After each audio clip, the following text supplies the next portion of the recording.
Y la revelación del mal uso de datos de millones de usuarios de Facebook ha puesto en jaque a la red social más grande del planeta.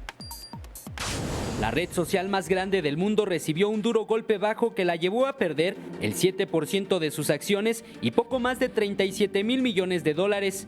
Esto ocurrió debido a la filtración ilegal de los datos de 50 millones de usuarios de Facebook que fueron vendidos a la empresa inglesa Cambridge Analytica. La recopilación de datos como localización, amigos y contenido al que le dieron me gusta fueron utilizados como parte de los servicios prestados a la campaña presidencial de Donald Trump en 2016. No es la primera vez que pasa, cuando vino el Bretix también había ocurrido algo similar. Y esto pasa habitualmente, ¿no? No es que ocurra o no ocurra, el marketing de contenido es lo que buscan todas las marcas. Es lo que siempre está pasando cuando te están pidiendo información. Todos los interactivos que te da Facebook funcionan para eso. Y todo el tiempo estamos dando información. La filtración de datos que desencadenó en la manipulación de millones de votantes puso en evidencia la vulnerabilidad de Facebook, pues aunque en la política de privacidad de esta red social se aclara que todos los datos que proporcionan los usuarios son de uso exclusivo de Facebook, lo cierto es que no es así.